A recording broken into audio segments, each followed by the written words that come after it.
साथियों, नमो बुद्धाय, जय भीम, जय भारत, जय संविधान। आज हम आपके समक्ष परिचय करवाने जा रहे हैं डॉक्टर मिलिंद जीवने साक्य साहब से। और आप एक मेडिकल ऑफिसर हैं, इसके अलावा आप सोशल वर्कर भी हैं और काफ़ी अच्छा सोशल पे नॉलेज रखने के साथ में आप एक अच्छे एडवोकेट भी हैं। तो मैं आपसे कुछ कॉन्स्टिट्यूशन को लेके कुछ सवाल पूछने वाला हूँ, जो कि एक बहुत बड़ा विषय है। इसमें मैं ये जानना चाह रहा हूँ डॉक्टर साहब आपसे कि कॉन्स्टिट्यूशन को जिस ऑब्जेक्ट को लेके संविधान सभा ने पारित किया था और बाबा साहब ने ड्राफ्ट किया था, आज के समय में वो कहाँ तक सत्य सही साबित हो रहा है? संविधान सभा उसका इतिहास बहुत अलग है। संविधान सभा 1940 में बनी थी। जी जी। भारत आज़ादी के पहले, और 24 जनवरी 1950 को वो बर्खास्त हुई। और संविधान सभा में भी भारत का इतिहास, जो आज़ादी का इतिहास भी बहुत अलग है। कभी मैं बताऊंगा कि भारत आज़ाद कैसे बना और क्यों हुआ, वो इतिहास बहुत अलग है। और संविधान सभा अभी हम उसका रेफरेंस द्वितीय महायुद्ध से, सेकंड वर्ल्ड वॉर से, वर्ल्ड वॉर 1945 को बंद हुआ, ख़त्म हुआ। वर्ल्ड वॉर ख़त्म होने के बाद भी भारत को आज़ादी 4 साल लेट क्यों मिली, ये इसकी वजह समझना पड़ेगा। तब धर्म युद्ध था भारत में, एक मुस्लिम, दूसरा भारत जो गांधी जिन्ना और तीसरा बाबा साहब, इन तीनों के बीच का वो युद्ध था। और जो गांधी का जो विचार था, ये ऐसी कुछ बात वैचारिक गांधी की दोषी बना, इस कारण भारत को आज़ादी 4 साल देर से मिली। RBI बनी, हमने बात हमको पता ही है, बाबा साहब की प्रॉब्लम रूपीस के ऊपर। बाबा साहब चाहते थे भारत आज़ाद हो, तो कैसा बनना चाहिए, और आज़ादी सामाजिक आर्थिक इक्वलिटी बाबा साहब चाहते देश में। वो आज़ादी सामाजिक आर्थिक इक्वलिटी नहीं मिल पाई है। बाबा साहब को संविधान सभा बनाने के लिए भी बहुत कष्ट होना पड़ा। कांग्रेस ने बाबा साहब को संविधान सभा के दरवाजे बंद किए थे। जोगिंद्रनाथ मंडल ने बंगाल से चुन के लिए बाबा साहब को। फिर भारत विघटित हुआ तो बाबा साहब को जो मतदाता संघ था वो बांग्लादेश को दिया गया, जबकि वो हिंदू बहुल था। उस जमाने में क्या हुआ था, हिंदू बहुल मतदाता संघ थे, तो बाबा साहब मतदाता हिंदू बहुल मतदाता संघ था। जो 51% जहाँ हिंदू है वो भारत में रहेगा, और 49 रहेंगे मुसलमान है तो वो पाकिस्तान जाएंगे। तो 51 के ऊपर यहाँ हिंदू थे।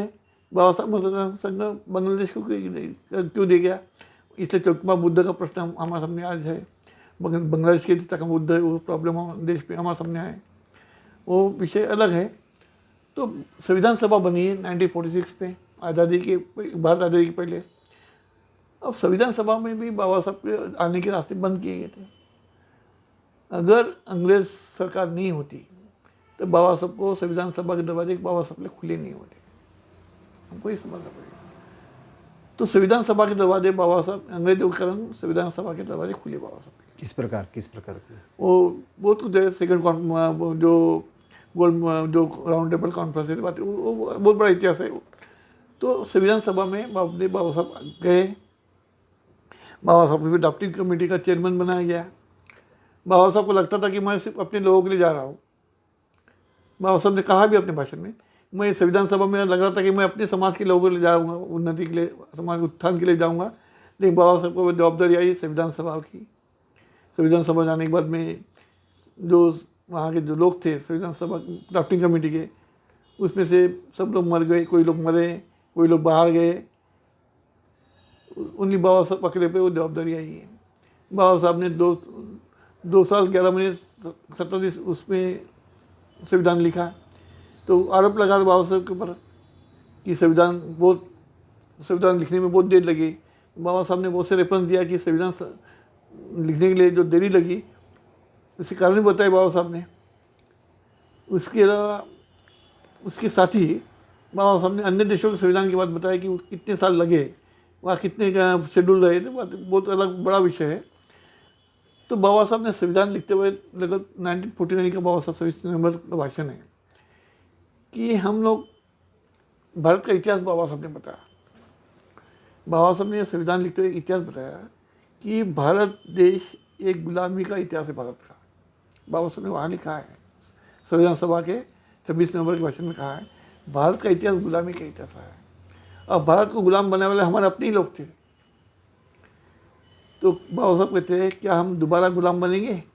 बाबा साहब कहते हैं मेरे सामने ये बड़ा प्रश्न है। बाबा साहब की वेदनाएं बताई बाबा साहब ने कि भारत देश ही गुलाम बना रहा, अभी दोबारा वो गुलाम बनेगा कि नहीं बनेगा, ये मेरे सामने बड़ा प्रश्न है। अब उसके बाद बाबा साहब कहते हैं कि उन्होंने बाबा साहब ने डेमोक्रेसी बात किया कि जो डेमोक्रेसी ये जो बुद्ध से ली, बुद्ध संघ से ली।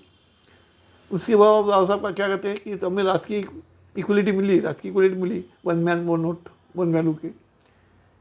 लेकिन हमारे सामाजिक आर्थिक जो विषमता है उस सामाजिक आर्थिक विषमता को हमको दूर करना पड़ेगा। अगर हमने सामाजिक आर्थिक विषमता दूर नहीं किया तो भारत की डेमोक्रेसी को खतरा है। आज हम देख रहे हैं अब भारत की, उन्होंने बाबा साहब ने और बात बोली कि मैंने one man one vote one value दिया है। साथ में बाबा साहब ने यहाँ क्या किया संविधान में दो चीज़ की है, फंडामेंटल राइट्स और डायरेक्टिव प्रिंसिपल। तो फंडामेंटल राइट्स जो हम देखते हैं वो क्या है 12 से 25 तक फंडामेंटल राइट्स थे। लेकिन हमें फंडामेंटल राइट्स जब हम देखते हैं तो अनुच्छेद सेक्शन जो 14 है 14 है वो क्या बोलता है हमको इक्वलिटी, सभी लोग राष्ट्रपति और प्रधानमंत्री को इक्वलिटी की बात करता है, सभी को समानता करता है। 19 क्या करती है हमें अधिकार देता है, हमें राइट्स दिए, हमारे बहुत से राइट्स दिए इसने, है कि नहीं। उसमें क्या है फ्रीडम ऑफ स्पीच, हमें भाषण का अधिकार अभी और एक्सप्रेशन, हमने भाषण का अधिकार दिया है, अभिव्यक्ति का अधिकार दिया है। उसके बाद में हमें शांति से हम इकट्ठा हो सकते हैं, कहीं भी हम शांति से इकट्ठा हो सकते हैं। उसके बाद में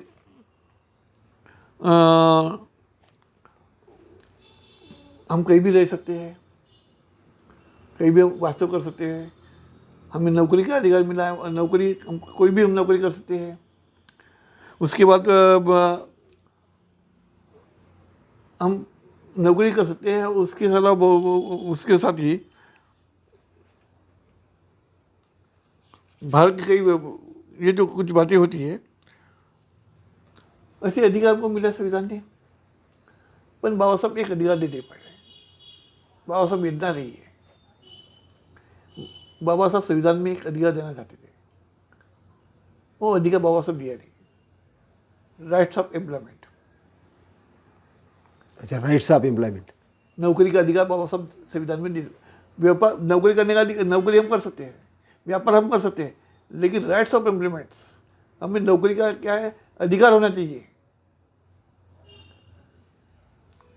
हमको यानी कैसे क्या होना है कि पैदा हुआ तो नौकरी मिलेगी, हर आदमी को नौकरी मिलेगी, वो अधिकार कहाँ मिला हमको। बाबा साहब ने इसके लिए 1932 में बाबा साहब ने एक बिल लाया था रोहन दादा के माध्यम से, फैमिली प्लानिंग का बिल मालूम है आपको, फैमिली प्लानिंग का बिल आया था 1932 में रोहन दादा के माध्यम से। तब यहाँ की जो व्यवस्था ने वो धर्म विरोधी करके उसका विरोध किया था। अगर लोक संख्या अब हमने नियंत्रण लाए होते तो आज जो बेरोजगारी दिख रही है वो रही होती। आज क्लाइमेट चेंज जो दिखाई पड़ा वो क्या के कारण, लोक संख्या बढ़ोतरी के कारण क्लाइमेट चेंज हो रहा है। क्लाइमेट चेंज का भी भारत के सामने बात करते तो क्लाइमेट चेंज वो बढ़ोतरी, लोक संख्या बढ़ोतरी के कारण रहा है, इंक्रीजिंग पॉपुलेशन। ये बाबा साहब ने उसको बताया था, इन्होंने सुना नहीं। उसके बाद में क्या हो रहा है कि हमें अधिकार तो सब मिले, बाद में और सवाल है, और एक बड़ा इम्पोर्टेंट अधिकार मिला बाबा साहब ने दिया, और 21 में उसमें क्या दिया बाबा साहब ने, protection of life and personal liberty. 21 14 protection of life, 14 ये अधिकार तो बहुत हम फंडामेंटल है, लेकिन ये तीन हमारे लिए बहुत मायने रखता है। 14, 19 और 21 ये वो क्या करते हैं, हमें जीने का अधिकार मिला है। जीने का अधिकार को थोड़ा और स्पष्ट करिए, मतलब थोड़ा। 21 जो है हाँ, वो जीने का अधिकार है। मतलब इसका मतलब जीने का अधिकार कि हर प्राणी जो एक इंसान है वो जीने का अधिकार रखता है, जीने का अधिकार मतलब उसके ऊपर ऐसा कि जानबूझ के आक्रमण नहीं किया। जो हमको ये समझ का आर्टिकल 21 हमको जीने का अधिकार दे रहा है, लिबर्टी दे रहा है, जीने की लिबर्टी दे रहा है। तो हमें संविधान ने ये सब मिला है, संविधान से हमें मिला है। तो संविधान से जब हम मिला है तो अभी दिल्ली के अभी एक राज्य की केस है, मैंने जो एक लेख लिखा भी हूँ मैं। तो वहाँ क्या हुआ है, एक राज्य के राज्यपाल ने एक लेडीज़ के यौन शोषण के ऊपर लेडीज़ ने आरोप लगाया।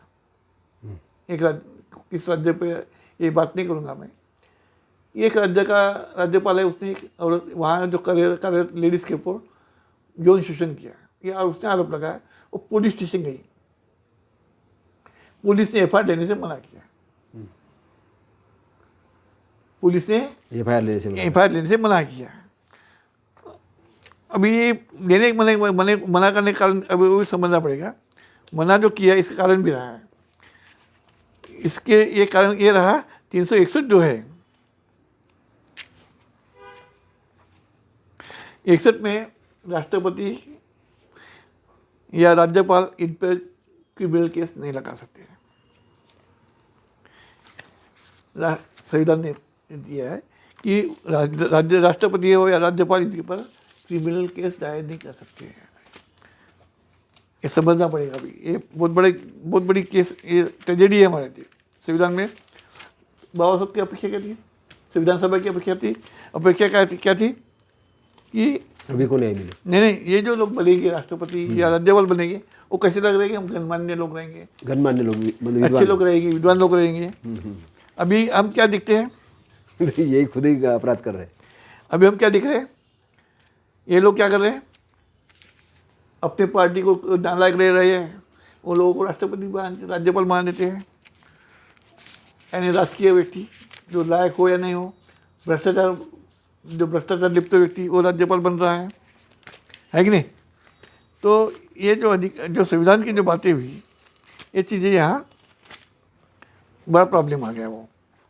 तो संविधान ने एक व्यक्ति, वो लेडीज ने फिर सुप्रीम कोर्ट पे केस दायर किया। अभी जस्ट ये अभी वो संविधान की केस कहाँ है, सुप्रीम कोर्ट में। अभी जस्ट 8-10 दिन पहले की। वहाँ के मुख्यमंत्री ने भी तो ऑब्जेक्शन लगाया वो चीज़ को। वो बात छोड़ो, हमने कहीं महाराष्ट्र की बात करें तो वहाँ राज्यपाल पर आरोप लगे हैं, कई राज्यपाल पर भ्रष्टाचार आरोप लगते हैं, फिर भी उन पर केस नहीं हो, क्रिमिनल केस नहीं कर सकते, सिविल केस कर सकते हैं। उनको सिविल केस उनको डाल सकते हैं, नोटिस भेज सकते हैं, लीगल नोटिस भेजो, फिर 2 महीने बाद केस डालो, ये सिविल केस कर सकते हैं, लेकिन क्रिमिनल केस नहीं कर सकते। तो वो लेडी पुलिस स्टेशन बोले कि भाई हम उन पर राज्यपाल पर एफआईआर नहीं कर सकते क्योंकि संविधान बोलता है। बाबा साहब ने या संविधान सभा ने क्या सोचा था कि राष्ट्रपति या राज्यपाल बड़े अच्छे लोग, ईमानदार आदमी रहेंगे, अच्छे लोग रहेंगे, सम्मान प्रतिष्ठित लोग रहेंगे। अभी या हम देखते हैं राज्यपाल राष्ट्रपति कौन बनते हैं। तो ये चीज़ें आई थी। वो लेडीज सुप्रीम कोर्ट गई। वो लेडीज ने क्या बोला, ये जो कलम बना है इस कलम को उसने चैलेंज दिया, इस कलम को उस लेडीज ने चैलेंज दिया सुप्रीम कोर्ट में। अभी वो बोलती है मैं भारत के इस संविधान ने मुझे फंडामेंटल राइट दिए। कौन से दिए? Fundamental right 14। कौन से दिए? 14, 19 और 21। उसने कौन सा संदर्भ दिया वहाँ? 14, 19 और 21 का 14, 19, 21 उससे प्रण दिया, संदर्भ रिफरेंस दिया। और फंडामेंटल राइट सभी राइट से ज़्यादा पावरफुल होते हैं। फंडामेंटल राइट्स सर ये तो हमारे उल्लंघन, ये तो सर हमारे जो उनको दिया अधिकार दिया गया, ये हमारे अधिकार का उल्लंघन है। अधिकार का भी उल्लंघन है। सुप्रीम कोर्ट ही परेशान हो गई, वो बराबर बोल रही है। राष्ट्रपति राज्यपाल को तुम क्रिमिनल केस फाइल फौजदारी गुना दाखिल नहीं कर सकते उसके ऊपर, संविधान बोलता है। और बाबा साहब इनकी अपेक्षा आती है अच्छे आदमी बने, राज्यपाल राष्ट्रपति सम्मानीय गुणवान लोग बने, या बदमाश लोग बन रहे हैं राष्ट्रपति राज्यपाल। वो लेडीज सुप्रीम कोर्ट आती है बोलती है कि भाई ये जो कलम है ये हमारे घातक है, ये तो हमारे अधिकारों को, मूलभूत अधिकारों को हनन कर रहा है, हमारे मूलभूत अधिकारों को हनन कर रहा है ये। फिर सुप्रीम कोर्ट को केस दायर करना पड़ा, स्वीकार करना पड़ा, उनको स्वीकृति दिया उन्होंने, सुप्रीम कोर्ट ने केस दायर कर ली, दायर कर दिया, दायर ने स्वीकृत किया, उसने स्वीकृत भी कर दिया। हाँ। तो उसने क्या किया, दो पार्टी बनाया था, एक राज्य सरकार को और एक उसको, तो पुलिस को। सुप्रीम कोर्ट क्या बोलती है, पुलिस ने गुना दाखिल नहीं किया, पुलिस पे दाखिल कर दिया केस में। तो संविधान, सुप्रीम कोर्ट क्या बोलता है, केस तो मैं दायर करूँगी, दाखिल कर रहा हूँ, बोले मैं नोटिस भेज दूंगा मैं, लेकिन तुमने बोले जो संविधान का, ये संविधान का संशोधन करने का अधिकार है, ये किसको है, सेंट्रल गवर्नमेंट को है। इसमें संशोधन करना है, वो अधिकार स्टेट गवर्नमेंट को नहीं है, नहीं वो सेंट्रल को, सेंटर को है। तो सेंटर को पार्टी नहीं बनाया, तुम सेंटर को पार्टी बना दो, तो मुझे जजमेंट करने के लिए अच्छा रहेगा। सुप्रीम कोर्ट क्या बोलती है, तुम जजमेंट, अगर मुझे जजमेंट करना है तो इससे तुमको सेंट्रल गवर्नमेंट को पार्टी बनाना पड़ेगा। तो मैं तुमको, मैं ये कर रहा हूँ, तो तुम सब सेंट्रल गवर्नमेंट को पार्टी बनाता, उनको नोटिस भेज देता। एंड सुप्रीम कोर्ट ने बोला ये बात है, तुम इनको एक काम करो, तुम सेंट्रल गवर्नमेंट को पार्टी बना दो, मैं उनको नोटिस भेज देता, क्योंकि उनको संशोधन करने का अधिकार उनको है। अब ये चीज़ हुई, क्योंकि राज्यपाल को अधिकार, हम क्रिमिनल केस नहीं कर सकते, वो बलात्कार करे, चोरी करे, डाका डाले, मर्डर करे, हम गुनाह दाखिल नहीं कर सकते, उसके ऊपर क्रिमिनल केस फाइल नहीं कर सकते। ये हमारे 14/1921 का उल्लंघन भी हो रहा है। उन्होंने भेज दिया, नोटिस भेजा अभी उनको, अभी हमको देखना पड़ेगा। अभी गवर्नमेंट तो हिल गए होंगे, अभी उनको, उन्होंने जो अटॉर्नी जनरल उससे भी पूछा सुप्रीम कोर्ट ने ये बात, अभी ये नोटिस उनको होगी होगी, अभी आने वाले 3 हफ्ते में उस पर सुनवाई है। ये नया केस अपनी भारत की, मतलब आने वाले समय में अगर ये बदलाव होता है तो राष्ट्रपति, प्रधानमंत्री और ये सब, राष्ट्रपति और राज्यपाल, राष्ट्रपति और प्रधानमंत्री, उसके ऊपर वो अलग केस है, वो अलग केस है। ये राष्ट्रपति राज्यपाल की बात हो रही है, केवल राष्ट्रपति जो प्रतिनिधि चुन के, राष्ट्रपति और राज्यपाल जो नॉमिनेट किया जाता है उनको, जो इनको, जो ये अभी ये केस 3 हफ्ते में इस पर चर्चा होने वाली है, सुनवाई होने वाली है।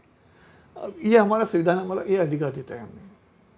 तो क्या प्रधानमंत्री को स्पेशल पावर होते इसमें? नहीं, वैसा ये नहीं, वो हल्के पावर से अभी चैलेंज, उस प्रधानमंत्री केस आएंगे ना, उसके पर वो चैलेंज नहीं। अभी प्रधानमंत्री केस आई है, क्या है? नहीं, प्रधानमंत्री पर नहीं है अभी, किसी प्रधानमंत्री पर नहीं है। वो केस क्यों आई? राज्यपाल ने बलात्कार किया या ये किया, इसलिए वो केस आई है। हमारा कोई भी प्रधानमंत्री ने ऐसा कोई कारनामा नहीं अगर किया तो वो भी कोई लेडीज है तो वो डालेंगी, तो वो केस आएंगे कोर्ट पे, वो केस आएगी बराबर। अभी बात ये आई है। अब ये सुप्रीम कोर्ट क्या निर्णय लेती है, हमें देखना पड़ेगा। लेकिन संविधान, और एक बात समझेगा, संविधान ने जो सुप्रीम कोर्ट है उसको क्या बोला है, संविधान की व्याख्या करने का अधिकार किसको है? सुप्रीम कोर्ट को। सुप्रीम कोर्ट को है। संविधान की व्याख्या करने का अधिकार सुप्रीम कोर्ट को है। कानून और बनाने- कस्टोडियन कौन है? राष्ट्रपति। संविधान का कस्टोडियन कौन है? राष्ट्रपति। अधिकार का और संविधान की व्याख्या कौन करेगा? Supreme court. Supreme court. देखो ये अपने संविधान ने क्या किया, किसी को भी मनमानी करने के लिए रोका है। संविधान ने राष्ट्रपति हो, प्रधानमंत्री हो या कोई भी इसको मनमानी करने से रोका है संविधान ने, और एक सामान्य व्यक्ति को भी उनके अधिकार दिए। ये संविधान की विशेषता रही है, भारतीय संविधान की विशेषता। इसलिए वो लोग संविधान बदलना चाहते हैं। इसलिए बदलना है संविधान इसलिए बनाना था कि यहाँ संविधान सभी को समता, इक्वलिटी देता है, सभी को आज़ादी देता है, इसलिए संविधान को वो बदलना चाहते हैं। इसमें एक सवाल और मुझे पूछना था कि न्यायाधीशों के रूप में, जैसे कि मान के चलिए कि एक लोग यूपीएससी, आईएएस, आईपीएस बनने के लिए भी एक आयोग बनता है, उसकी एग्ज़ाम देनी होती है। यस, उसी प्रकार का इसका क्या जुडिशरी का न्यायिक आयोग होना चाहिए या नहीं होना चाहिए? वैसे हुआ था सुप्रीम कोर्ट में, ये मोदी गवर्नमेंट में वो बिल लाया था, पास भी हुआ था, लेकिन सुप्रीम कोर्ट ने उसको ये किया, उस बयान लाया, और बाद में अभी वो जो उनकी जो क्या है, अभी सुप्रीम कोर्ट में न्यायिक उनकी जो समिति सुप्रीम कोर्ट का जो ये कॉलेज जो उसके माध्यम से न्यायाधीश की नियुक्त होती, वो लायक है या नहीं है, ये भी हमारे सामने प्रॉब्लम है। क्योंकि वो हम कई न्यायाधीश के जजमेंट देखते हैं, जो न्यायाधीश के जजमेंट होते हैं और जजमेंट प्रॉपर है नहीं है, उस पर मुझे उसको जैसे हम बोलते हैं गवर्नमेंट सेंट्रल गवर्नमेंट ने कोई बदमाशी किया तो उसको वैल्यूएशन करने के लिए एक कमेटी होती है, एक क्या होता है, एक विभाग होता है कि ये जो करता है ये प्रॉपर है, उसको अपन क्या बोलते हैं, अच्छा ही वर्ड है उसके लिए, अच्छा डिपार्टमेंट है, वो डिपार्टमेंट है। लेकिन न्यायाधीश उचित निर्णय लेते या नहीं लेते, इसलिए क्या है। अभी जैसे और दूसरी बात क्या हो रही है, सर्वोच्च न्यायालय वॉचडॉग भी है बड़ा, सर्वोच्च न्यायालय भारत का वॉचडॉग है। तो सवाल क्या हो रहा है कि न्यायाधीश एक आयोग, इसे सिलेक्शन के लिए एक आयोग होना चाहिए। इसमें मेरे को और एक सवाल पूछना था कि एक होता है कि भाई कोर्ट की अवमानना की, एक कोर्ट की अवमानना की तो ये सज़ा हो रही, ये सज़ा हो रही है ना, कोर्ट के आदेश की अवमानना। जब जजेस कॉन्स्टिट्यूशन की अवमानना करते उसके लिए क्या है? तो वही बात हो रही है। अभी जो नया जो लॉ है, नया कानून बना है, जो भी मैंने बात है, 3 कानून बदले अभी 1 जुलाई से लागू हुए, उस पर कोई चर्चा ही नहीं हुई संसद में। वो कानून लागू हो गए, विरोधी पक्ष को उनको निकाल दिया गया और कानून लागू गया, चर्चा नहीं हुई। वो जो लॉ कमीशन लॉ विभाग है उससे आने वाला था, वो होम मिनिस्ट्री से वो जो एक्ट है वो होम मिनिस्ट्री आए हैं, लॉ आयोग से नहीं, लॉ का मंत्रालय से नहीं आए। अभी ये जो सत्ता का मनमानी वाला शुरू है, सत्ता का उन्माद जो शुरू है, ये भविष्य के लिए हमारे खतरा है। अभी सवाल क्या हो रहा है कि विरोधी पक्ष क्या कर रहा है, 3 कानून बदले, वो लोग उनको निकाल गए, जो देखे ना 140 लोग खासदार निकाल गए थे, संसद को बर्खास्त किया गया था और कानून पास किया। अभी ये विरोधी पक्ष स्ट्रांग होने के बाद भी ये कानून लागू हुआ, ये चुप क्यों है, आवाज़ क्यों नहीं उठा रही है, विरोधी पक्ष आवाज़ क्यों नहीं उठा रहे हैं, ये भी हमको समझना पड़ेगा।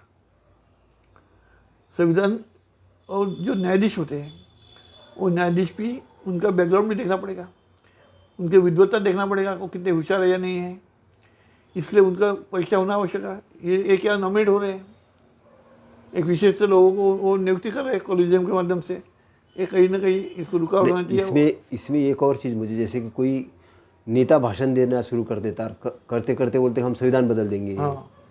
अचानक संविधान के अगेंस्ट में बोलना शुरू करता है। अभी समाचार माध्यम अचानक उसमें विदाउट एविडेंस के लिखना शुरू करता है, न्यूज़ वाला कुछ भी बोलना शुरू करता है, उसे नॉलेज ही नहीं ना, संविधान को नॉलेज ही नहीं है। तो क्या संविधान में जो हमें फंडामेंटल राइट दिए है, वो कभी वो स्टडी नहीं करते। 19 आर्टिकल तो ये कहता है कि भाई फ्रीडम ऑफ स्पीच है, लेकिन उसके ऊपर डिसिप्लिन भी लगाया है कि क्या बोलना है और क्या नहीं बोलना है। इकट्ठा होने, देखो तुम शांति से इकट्ठा हो सकते हो, लेकिन तुम आर्म नहीं रख सकते हो। तो जब डिसिप्लिन मेंटेन नहीं होता, तुम इकट्ठा हो सकते हो लेकिन आर्म नहीं रख सकते हो। यहाँ तो आर्म रखे जा रहे हैं, रैली में दिखाए जा रहे हैं, वही बात, रैली निकल रही है। या शांति से इकट्ठा हो सकते हो लेकिन तुम आर्म नहीं रख सकते हो यार, आर्म के साथ तो रैलियाँ निकल रही है। यही बात हो रही है, संविधान का उल्लंघन हो रहा है। क्या कार्रवाई फिर उस समय जुडिशरी क्या करती है? क्या करती है? जुडिशरी लाइन ऑफ कंट्रोल नहीं होता तब क्या करती है फिर? तो जुडिस से काम क्या है, सरकार को तब कुछ नहीं करते, वो विवादक है वो। और संविधान में जो न्यायाधीश भी है वो भी आदमी है, तो इसलिए हमें संविधान में उसका चरित्र कैसा है वो भी देखना पड़ेगा। इसलिए उसकी परीक्षा लेने का अधिकार जो न्यायाधीश बनते हैं, इसलिए एक टेस्ट होना चाहिए उनकी, जैसे यूपीएससी होती है वैसी उनकी आयोग होना चाहिए, और उनका भी पुलिस ग्राउंड देखना चाहिए। अच्छा, लोकतंत्र में जो कॉन्स्टिट्यूशन के अंदर में प्रतिनिधित्व की बात है, हाँ, वो भारत के अंदर में सबका प्रतिनिधित्व हो, इस व्यवस्था को कॉन्स्टिट्यूशन में किया है। यस, लेकिन जुडिशरी के अंदर में देखते हैं, सुप्रीम कोर्ट और हाई कोर्ट 80% वही लोग हैं, तो असमानता क्यों है? 80% वही लोग हैं। जुडिशियरी में नहीं है, जो ब्यूरोक्रेसी में भी 90-70% वही लोग। ब्यूरोक्रेसी में भी हुआ, मतलब लेटर एंट्री भी वही हो रही है कि IAS lateral entry cabinet secretary बने जा रहे हैं। जो व्यक्ति देश का, जो उद्योगपति बनवान व्यक्ति वो लोगों का खून चूसता है और संसद में जाके क्या करेगा? जो आदमी संसद में जाके, जो आदमी बाहर खून चूसता है वो संसद में जाके वो बनवते व्यवस्था का प्रतिनिधि क्या करेगा? और ज़्यादा हमको हमारे विरुद्ध में काम करेगा। आज वही हो रहा है। तो संविधान हमें हमारे अधिकार देता है, सवाल है हमारे जागरूक रहने का है। अगर हम जागरूक नहीं रहते हैं इसलिए हमारे पे अन्याय होता है। हमें जागरूक रहना चाहिए। ये जो पॉलिटिकल विरोधी पक्ष है उन्होंने भी अपना दायित्व तो समझना पड़ेगा, विरोधी पक्ष ने भी अपना दायित्व समझना पड़ेगा, न्याय व्यवस्था ने भी अपना दायित्व समझना पड़ेगा। जो अभी हम जब एग्जाम्पल दिया है वो लेडी का, अभी जो 3 जजेस है, डीवाई चंद्रचूड़ सर न्यायाधीश, बाद में पारदीवाला और मनोज मिश्रा जस्टिस है, इन 3 लोग साल में एक केस है। तो उन्होंने भी अपना दायित्व समझना पड़ेगा। संविधान के कई बातें संविधान के विरोध में जाती है, ये आचरण संविधान के विरोध में जाता है, संविधान के विरोध में भाषा बोला जाता है। संविधान जलाया गया था मालूम है दिल्ली में, ये जलाया क्यों गया? और जलाने वालों को ये परमिट कैसा किया इकट्ठा होने का? माइक लगा के बिल्कुल। और हमारे नागपुर के IAS अधिकारी रिटायर हो गए, IAS अधिकारी इजर गोपाकड़े, वो महाराज संविधान को साहित्य बोलता है। अरे साहित्य है तो कोई जला सकता है, साहित्य जलाएंगे ना। तुम संविधान को अगर साहित्य बोलते हो तो जलाने वाले ही हैं। संविधान साहित्य नहीं है, संविधान ये लीगल बुक नहीं है, समझो। संविधान लीगल बुक नहीं है, कानूनी किताब नहीं है, ये लीगल डॉक्यूमेंट है, कानूनी दस्तावेज है संविधान, ये समझना पड़ेगा। संविधान ये लीगल बुक नहीं है, लीगल बुक यानी कानूनी किताब नहीं है, वो ये लीगल डॉक्यूमेंट है, कानूनी दस्तावेज है संविधान। अगर तुम साहित्य बोलोगे तो जलाने वाले हैं। तो हमारे ऐसे बिन अकल IAS ऑफिसर होते हैं, ईजर्स को बड़ा समान बिन अकल अधिकारी बनते हैं और हमारे लोग उसके पीछे उनका वाह करते हैं। संविधान साहित्य नहीं हो सकता है, क्योंकि वो साहित्य अच्छा भी होता है, साहित्य बुरा भी होता है। बाबा साहब ने मनुस्मृति जलाया था, बाबा साहब ने मनुस्मृति क्यों जलाया था? क्योंकि उसमें अन्याय था, इक्वलिटी नहीं थी, शोषक वर्ग का प्रतिनिधि करती थी। संविधान ये सभी समानता देती है, इसलिए हमें संविधान की रक्षा करना आवश्यक है। अच्छा, मैं कर्मचारियों के प्रमोशन एंड आरक्षण वाले जो मुद्दे, जैसे MP स्टेट जैसे उत्तर प्रदेश के अंदर में कुछ मुद्दे उठे और बड़े लंबे समय से कोर्ट के अंदर में पेश है, लेकिन जो सरकारें हैं इनको भी कानून बनाने का अधिकार है, तो ये कोर्ट के ऊपर ही क्यों डालते हैं कि कोर्ट ने ऐसा किया, कोर्ट नहीं, ऐसा क्या है, जो राज्य सरकारें हो या केंद्र सरकारें हो, ये क्या पॉलिटिकल लोग होते हैं, उनका वैचारिक लेवल उतना हाई ले होता है। बताया ना हमने, उन लोग संविधान सभा में जाते हैं, कोई लोग विधानसभा में जाते हैं, हमको पता है उनका वैचारिक लेवल कितना है, हमको मालूम है। और निर्णय के जो लेते हैं निर्णय, वो पॉलिटिकल निर्णय लेते हैं अपने वोट के लिए, वोट के लिए वो अधिकार निर्णय लेते हैं। सवाल है जातिगत जनगणना हुई क्या, सेंसस हुआ क्या जातिगत? जब जातिगत जनगणना क्यों नहीं कर रहे? जब तुमको आरक्षण देना है, तो आरक्षण तुम सेंसस क्यों नहीं, जातिगत सेंसस क्यों नहीं किया? एक कब हुआ था जातिगत सेंसस? 1931 में हुआ था, उसमें 17 में हुआ था सेंसस, और 31 पे अपने को जो आरक्षण मिले 31 के इससे आरक्षण मिल रहे हैं हमको। सवाल है अभी क्यों नहीं हो रहा है? अगर ये आरक्षण ये जो होता है सेंसस होता है तो आरक्षण की व्यवस्था अपने हो जाएंगे। सेंसस होता है तब को आरक्षण की व्यवस्था अपने देना पड़ेगा। कानून संवैधानिक अधिकार देने संविधान अधिकार है कि भाई ये जात का इतना है, ये बैकवर्ड है, इतना ये है, इतनी पॉपुलेशन इतनी, इनको आरक्षण देना है संविधानिक। जो आप 50% का लिमिटेशन रखा है उसके ऊपर तुम लिमिट क्रॉस नहीं कर सकते, ये क्या है? जबकि 90% मागासवर्गीय है, 90% मागासवर्गीय है, 10% अपर कास्ट है मोटा मोटी में। जब जातिगत जो जनगणना ये क्यों नहीं करते? क्योंकि उनको आरक्षण बढ़ाना पड़ेगा। अभी हमने केस सुन रहे हैं, अभी उन्हें 10% इकोनॉमिक आरक्षण दिया है, इकोनॉमिक कंडीशन आर्थिक आरक्षण दिया है। आज हम देख रहे हैं एक नागपुर महाराष्ट्र की एक बड़ी केस हुई है और कई राज्यों की केस है, वहाँ उस लोगों ने EBC इकोनॉमिक इसमें आरक्षण लिया, आर्थिक आरक्षण लिया है। उसमें 10% जो आरक्षण था वो आरक्षण बना, अभी महाराष्ट्र के फेमस है वो लेडीज़ की। वैसे एक ही लेडीज़ नहीं है, ऐसे कई लोग IAS बने, IPS बने, इसीलिए लोक सेवा आयोग के अध्यक्ष ने राजीनामा दिया, अच्छा इसलिए इस्तीफा दिए। क्योंकि वो करप्शन उसको ख्याल, उस लेडीज़ के कारण वो करप्शन ख्याल में आ गया कि ये ABC के माध्यम से उन्होंने आरक्षण लिया है, इकोनॉमिक विकसित जो आरक्षण, आर्थिक आरक्षण जो दिया गया, इसलिए वो सब फंसे हैं। सब लोग घर के अच्छे हैं, ये गरीब लोगों के लिए आरक्षण था। एक कहाँ अच्छे लोग, अच्छे हाई क्वालिफाइड अच्छे रईस लोग कैसे आरक्षण में घुस गए। इसीलिए UPSC के चेयरमैन ने उसको लगा भी अपने कोई खैर नहीं है, अब ये कि इसके कारण सामने आई है, तो ऐसा इसलिए वो आरक्षण हमको हटाना पड़ेगा। 10% जो आर्थिक आरक्षण दिया है वो हटाना पड़ेगा, और जातिगत जनगणना करके जो भी बैकवर्ड लोग हैं उनको उसी परसेंटेज अनुपात में आरक्षण देना पड़ेगा। ये संविधान हमको बोलता है। नहीं, ये जो मेरिट वाली बात कहते हैं कि भाई मेरिट, हम मेरिट वालों का हनन हो रहा आरक्षण के कारण। मेरिट किसका है? सर्वोच्च न्यायालय का जज हो, ऐसा प्रधानमंत्री का क्या मेरिट है? राष्ट्रपति का क्या मेरिट है? जो राज्यपाल जो 90% 80% लोग ब्राह्मण बने, उनका क्या मेरिट है? उसी ब्राह्मण या कोई भी समाज के लोग, उच्च वर्ग के लोग, माँ के गर्भ से मेरिट आता है क्या? अगर उनकी माँ का पेट से गर्भ, उच्च जातीय लोगों के माँ के गर्भ से मेरिट आया होता तो भारत में इतना भ्रष्टाचार क्यों बना होता? वही लोग सत्ता पे है, यानी उसी माँ का मेरिट, गर्भ जो मेरिट है वो करप्शन है क्या? किसी कोई गरीब आदमी या कोई SC ST आदमी, उसका कितने लोग परसेंटेज करप्शन जो जुड़े हैं? तो बदनाम इनको क्या जाता है, वो जो बदमाशी भ्रष्टाचार करते हैं उनका क्या है? अच्छा, मेरा एक कॉन्स्टिट्यूशन को लेके एक सवाल है कि जो फंडामेंटल राइट में जो आर्टिकल 21 जो है, जो कहता है कि जीने का अधिकार है।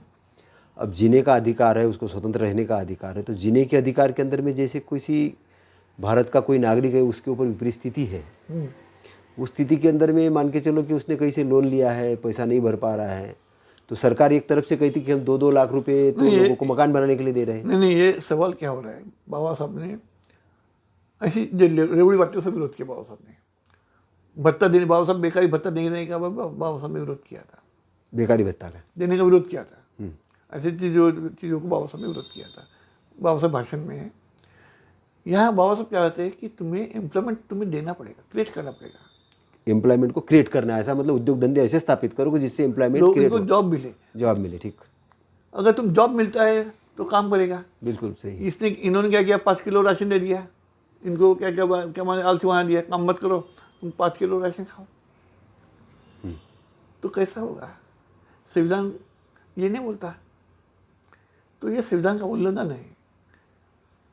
तुम तो उल्लंघन करने वाले क्या हो रहे हैं? जैसे राजकीय नेता लोग मजे कर रहे हैं और बाकी लोगों को तुम उनके ऊपर केसेस लगा रहे हो। जो बोलता है उसके ऊपर केसेस लगाते हो और तुम मजा कर रहे हो। मेरा सवाल यहाँ पर ये था कि जो बड़े बड़े जो उद्योगपति है अधिकतर ये दिखाते हैं कि भाई ये बहुत करोड़ों रुपया दान दे रहे हैं गरीबों के लिए, उन्नति के लिए, और उसी गरीब के ऊपर उनकी संस्था CSR फंड है भाई, CSR वाला फंड है, वो इनकम टैक्स बचाने का वो एक माध्यम है वो। और लेकिन ये भी सुनना पड़ेगा कि टाटा और बिरला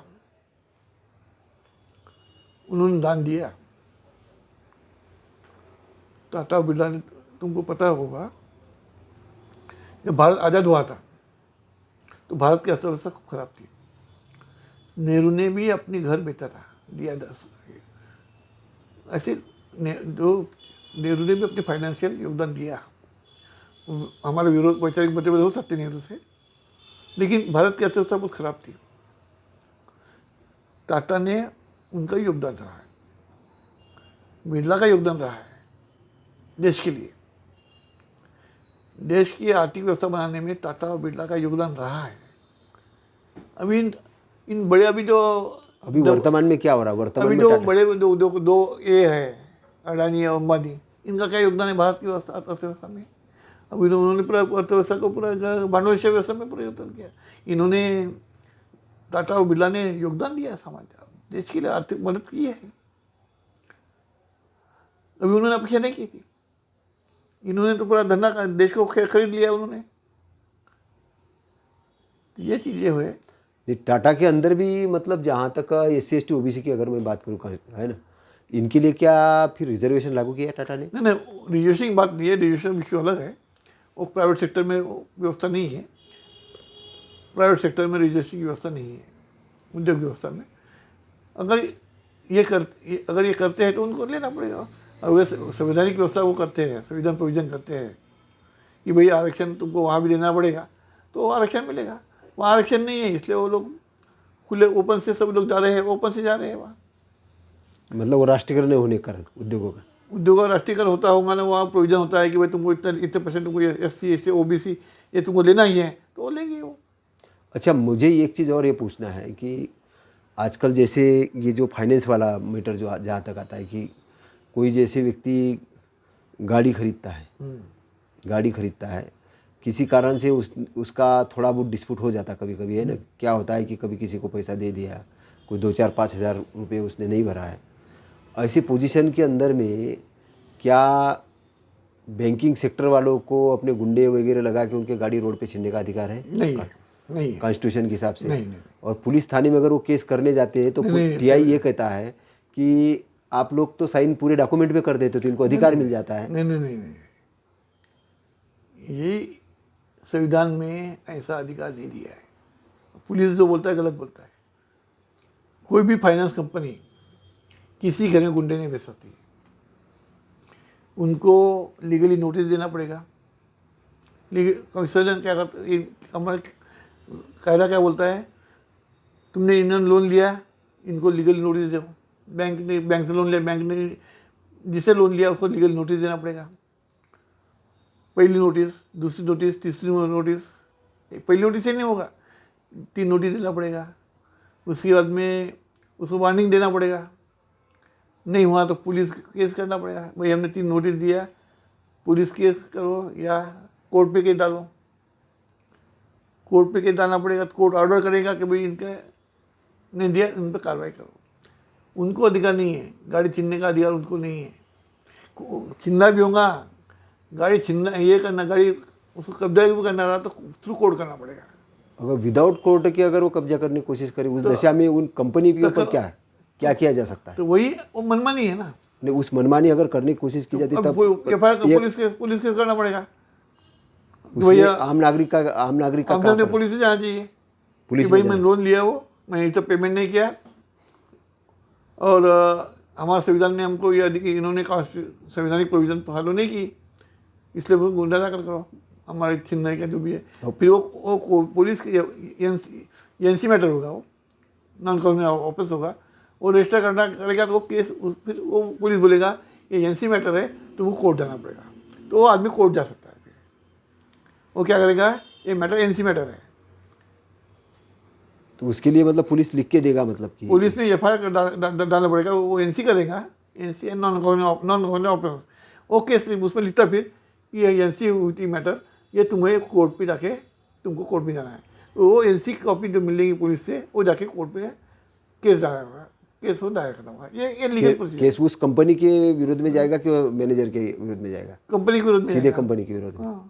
कंपनी बोलेंगी मैनेजर, तो मैनेजर को कार्रवाई करेगी कंपनी फिर मैनेजर पे कार्रवाई करेगी। ये लीगली ये संविधान नहीं ऐसा व्यवस्था की है। नहीं, इसमें ऐसे भी केसेस आ रहे हैं कि जैसे कोई परिवार जा रहा है, उनके बच्चे हैं, पत्नी है, सब है, वैसे इसमें उनके साथ में जो फाइनेंस कंपनी वाले बेइज्जती का व्यवहार करते हैं। नहीं, वो तो करने का अधिकार ही नहीं है।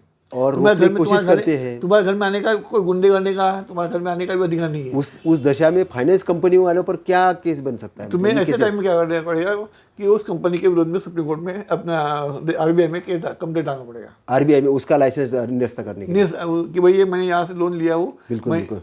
तो RBI में कंप्लेंट करना पड़ेगा। वो कंपनी कौन सी कंपनी है, तो RBI में गुना होता है। RBI के अंदर में उनका जो लोकपाल है, RBI का लोकपाल, उनके पास कंप्लेंट डालना पड़ेगा। RBI के लोकपाल के अंदर में अगर तकलीफ होती है, आपको तकलीफ दे रहे हैं, गुंडे आ रहे हैं, तो आप कंप्लेंट डालो RBI में। ये कंपनी से मैं लोन लिया था, ये कंपनी मैंने इंस्टॉलमेंट रोका, इतने दिया नहीं, ये आके मेरे घर में तंग कर रहा है। एक कॉपी उनको, एक कॉपी RBI को भेजो, एक कंपनी को भेजो हेड ऑफिस को, एक कॉपी कंपनी एक हेड ऑफिस जो भी कंपनी से अपन लोन लेते हो, एक कंपनी आरबीआई को भी एक्शन होती है, एक्शन होगी। लोकपाल को भेजना पड़ेगा, आरबीआई लोकपाल के पास। और कोर्ट का स्टार्टिंग पॉइंट में कोर्ट अगर में कोर्ट में क्या इन्होंने ऐसा करके छीन लिया तो पुलिस रिपोर्ट डालो और कोर्ट में जाओ, वो पुलिस लिख के एनसी में मैटर लिखता है तो कोर्ट में जा सकते हैं। तो मतलब ये आम नागरिकों को ये पता चले कि हमें कॉन्स्टिट्यूशनल 21 के अंदर में क्या फंडामेंटल राइट्स मिले हैं। क्योंकि क्या हो रहा है कि लोगों को जानकारी नहीं है, ये लोगों को जानकारी, लोगों को जानकारी नहीं है। इसलिए उनको बताना यही बोलो, उनको बोलो कि जिसने लोन लिया और जिसने लोन भरा नहीं होगा, अगर वो तंग कर रहे हो, उनको गुंडे आते होंगे, तो एक कंपनी को हेड ऑफिस में लेटर भेजो कि मैंने लोन लिया, मैं इतने दिन का भरूंगा, मैं कुछ जो बोलत मांगो कि मैं अभी मेरी परिस्थिति ठीक नहीं है, मैं 2-4 महीने के बाद भरूंगा, 5 महीने के बाद भरूंगा, ये लोग मुझे तंग कर रहे हैं, तो ये कॉपी उनको दो, एक कॉपी आरबीआई को भेजो, लोकपाल को। फिर भी तंग कर रहे हैं तो पुलिस रिपोर्ट डालो, गाड़ी तुमको ले गए हैं तो पुलिस रिपोर्ट डालो, एनसी मैटर होती है, वो एनसी मैटर को कोर्ट में जाके केस डालो, सिविल केस कोर्ट। अच्छा, अभी कोरोना के बाद में कुछ मीटर्स ऐसे आ रहे हैं समाज के अंदर में कि कुछ लोगों के जैसे व्यवसाय बंद हो गए, हाँ, तो अचानक जैसे उनकी फैक्ट्री का लोन था, उनकी दुकानों का लोन था, उनके घरों का लोन था, ये मतलब 2 साल ना, हाँ, उसमें आरबीआई ने 2 साल का उन्होंने टाइम दिया है। 2 साल का टाइम। अब जिन्होंने कोरोना पीरियड में जिन ये प्रॉब्लम फाइनेंस बनाए थे, तो आरबीआई ने सर्कुलर जारी किया है कि तुम 2 साल तक तुमको एग्जाम्पशन दिया है। अब बैंक को पार्टी लिखती है कि मुझे एग्जाम्पशन तो दिया, जब वो नहीं देता है। नहीं, यही वही बात है, बोलो कि सुप्रीम कोर्ट, हाई कोर्ट ने, आरबीआई ने तुम्हें 2 साल का सहूलत दी है, तो हमें मिली है और ये इसका फॉलो नहीं हो रहा, ये तुम आरबीआई को बोल सकते हो, लोकपाल को। और किसी कारण से अगर आरबीआई ने सुनने के लिए मना किया तो नहीं, फिर सुनना ही पड़ेगा, सुनना पड़ेगा उसको। आरबीआई को लोकपाल को करना पड़ेगा, वो लोकपाल उनको पूछेगा, लोकपाल पूछे, आरबीआई का लोकपाल उनको लोकपाल पूछे। आरबीआई लोकपाल उनको भेजेगा।